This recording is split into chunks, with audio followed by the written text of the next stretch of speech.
Afrika Van Java. Taman Nasional Baluran di Jawa Timur adalah salah satu tempat di mana istilah Afrika Van Java sering digunakan. Taman nasional ini memiliki sabana yang luas dengan rumput tinggi dan pohon rindang yang menyerupai sabana di Afrika. Selain itu, Taman Nasional Baluran juga memiliki keanekaragaman hayati yang begitu kaya. Kita dapat menemukan berbagai macam jenis hewan seperti rusa, kerbau liar, monyet, dan berbagai macam burung endemik di tempat ini. Tak jauh dari padang sabana, kita dapat pergi ke Pantai Bama yang memiliki pasir putih dan air laut yang begitu jernih. Dan ini adalah perjalanan saya mengunjungi Taman Nasional Baluran.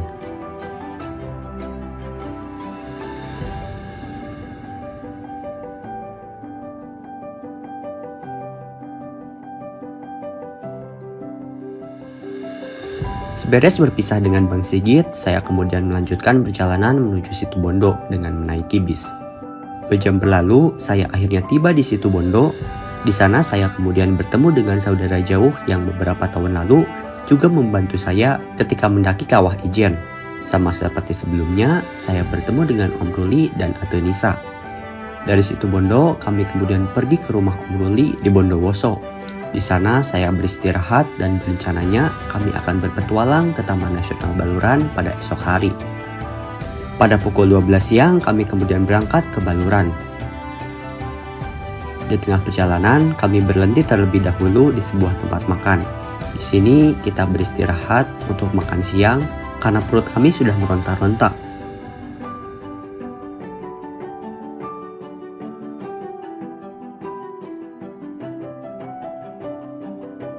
Perjalanan dari Bondowoso ke Baluran cukup lancar. Jalanan yang tidak terlalu ramai membuat kami enjoy di selama perjalanan. Pada pukul 2:30 sore, kami akhirnya sampai di gerbang Taman Nasional Baluran. Tiket masuk untuk weekday per orangnya adalah 16.000 ditambah dengan parkir kendaraan roda 4 sebesar 5.000. Dan untuk hari libur, tiket masuknya adalah 18.500 dan untuk harga parkir 5.000. Tentunya cukup murah dengan apa yang kita dapat selama di dalam Taman Nasional Baluran.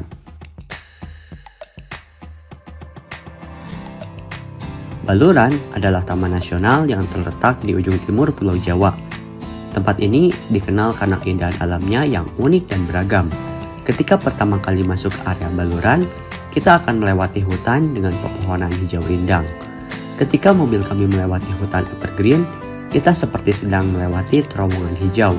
Pepohonan tampak rapat dan daunnya tumbuh lebat menaungi jalanan. Tak lama setelah kami menyusuri jalanan, sampailah kita di Sabana Bekol. Sabana inilah yang dijuluki dengan Little Africa, di mana kawasan ini memiliki luas 10.000 hektar atau lebih dari sepertiga kawasan hutan Baluran. Di Sabana Bekol, kita akan melihat hamparan padang sabana, hutan, dan gunung Baluran. Tampak beberapa pohon besar tumbuh di tengah padang rumput. Jika berkunjung pada musim penghujan, pemandangan di Sabana Bekol akan terlihat berwarna hijau dan suasananya begitu sejuk. Namun, ketika musim kemarau, padang sabana dan hutan akan kering merangas berwarna kecoklatan. Sabana dengan adanya berbagai macam satwa liar membuat Sabana Bekol mirip dengan pemandangan gurun di Afrika. Di sini kemudian muncul julukan Afrika Van Java bagi Baluran. Di Sabana Bekol, sesekali kita akan menjumpai kawanan rusa yang melintas. Selain rusa, kita juga dapat melihat monyet liar, kerbau liar, hingga burung merak. Ketika saya sampai di sini pada sore hari, mereka muncul dan berkeliaran di sekitaran sabana untuk mencari makan.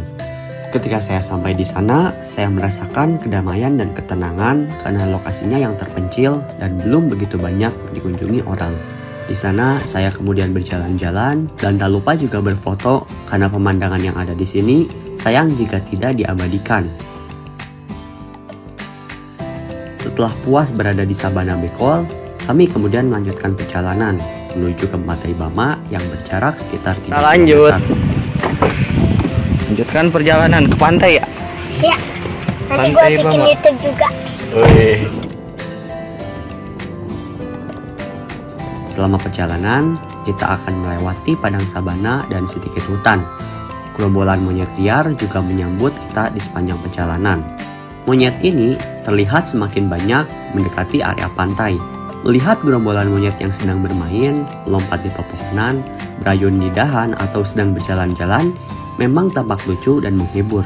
Namun, jika kita tidak hati-hati, monyet-monyet tersebut siap mengambil alih barang kita. Oleh karena itu, kita jangan lupa untuk menutup pintu dan jangan meninggalkan tas atau kamera sembarangan, dan harus hati-hati untuk menjaga makanan. Dibandingkan dengan Sabana Bekol, Pantai Bama memiliki fasilitas yang lebih lengkap dan memadai. Di pantai ini terdapat 2 bangunan kantor dan di sekitarnya terdapat musola dan toilet, termasuk kamar mandi umum untuk bila sebagai pengunjung usai bermain di pantai. Di sini juga terdapat penginapan dengan kualitas yang baik untuk melayani para wisatawan. Tersedia pula lapangan parkir berpaving yang juga berfungsi sebagai halaman kantor dan juga parkir bagi para wisatawan. Ketika saya berjalan-jalan di Pantai Bama, pemandangan yang ada di sini sangat indah, dengan pasir putih yang memanjang di sepanjang pesisir pantai, serta air lautnya yang bersih dan bening. Di sekeliling Pantai Bama terdapat hutan mangrove, yang tentunya penting dalam menjaga keseimbangan lingkungan dan memberikan landscape pemandangan yang begitu menarik. Dengan adanya hutan mangrove ini, kita dapat berjalan-jalan menyusuri pantai dengan pemandangan yang begitu keren. Tempat ini cocok sekali untuk rekreasi keluarga karena pemandangannya yang begitu indah dan tempatnya yang tidak terlalu ramai. Bahkan ketika saya pergi ke sana, saya hanya menjumpai beberapa orang saja. Dan ketika saya berada di sana, saya seperti merasakan memiliki pantai pribadi.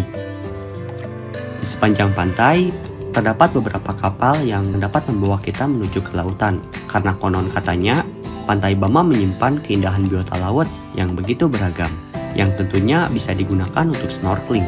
Hanya saja karena pada saat itu wisatawan sedang tidak terlalu ramai, maka tidak ada kapal yang hilir mudik membawa penumpang ke tengah lautan. Seperti banyak tempat di Indonesia, Pantai Bama juga menawarkan pemandangan matahari terbit dan terbenam yang begitu memukau. Dan karena saya pergi ke sana pada sore hari, maka kita dapat melihat sunset yang begitu keren di Pantai Bama. Namun, jika kita pergi ke sana pada sore hari, pastikan kita melapor dahulu kepada petugas yang berjaga di sana. Mengingat pantai ini satu pintu dengan Taman Nasional Baluran, sedangkan jam operasionalnya dimulai dari jam 7.30 hingga jam 4 sore.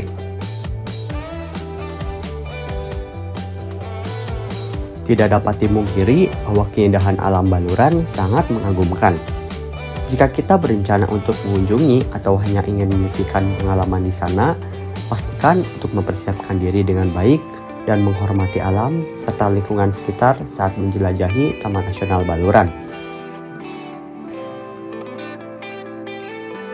Setelah saya pergi ke Baluran, saya kemudian kembali ke Bondowoso untuk beristirahat dan bersiap-siap untuk melakukan solo hiking ke Kawah Ijen. Penasaran dengan perjalanan saya selanjutnya? Subscribe dulu channel ini dan jangan lupa bagikan video ini jika dirasa bermanfaat. Saya Muhammad Farhan Gumilang, salam hangat, sampai jumpa di video selanjutnya.